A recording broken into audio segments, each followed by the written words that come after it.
RMC, l'immanquable grande gueule, Elina Dumont. Il y a un truc que je comprends pas. La hausse du chômage existe depuis son mandat.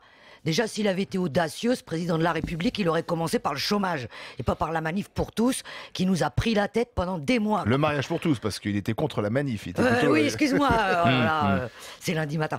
Non, mais en tout cas, voilà. Donc, c'est quand même bizarre que ce mec, il arrive à la fin de son mandat, il dit tiens, je vais quand même m'occuper de la Non, il y a eu le pacte de responsabilité, il y a eu le pacte de compétitivité. Tu es injuste, Elina, là. Qui pour l'instant ont échoué. Attends, excuse-moi, sur le terrain, le pacte de responsabilité, tout ça, c'est des mots. Et il n'y a rien qui se passe. Ah non, c'est faux. Ah bah, écoute, non, je suis en désaccord. Ça serait si ça avait créé de l'emploi. Non, mais je suis en désaccord absolu avec vous. Je suis désolé.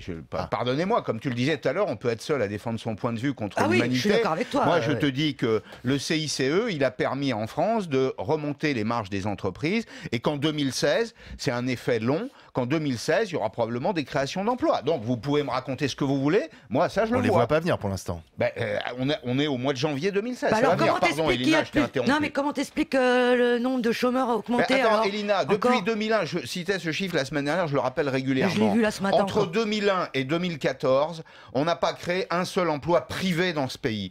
Le nombre d'emplois privés en France depuis 2001, hein, c'est pas François Hollande, c'est pas Nicolas Sarkozy, tu vois, depuis 2001, on n'a pas créé un seul emploi privé en France. On n'a créé que des emplois publics. Et il y a une règle simple qui a été modélisée par des économistes très sérieux, qui dit qu'à chaque fois qu'on crée 100 emplois publics, par transfert de ressources, on détruit 150 emplois privés. Il faut que le président de la République s'attaque au statut de la fonction publique, au suremploi public. C'est pas prévu là ce matin. C'est pas prévu ce matin.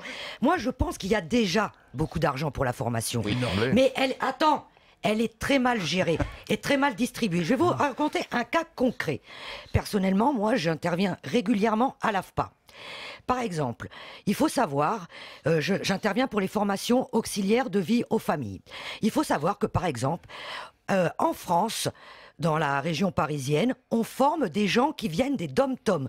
Tout ça est payé par l'État. Tout ça parce qu'il n'y a pas de centre de formation au dom-tom. Vous imaginez, on les héberge, on les nourrit. En plus, ces jeunes, je peux vous dire, ils sont tristes parce qu'ils sont déracinés. Il y a une histoire, on vit pas de la même façon. Donc ils ont...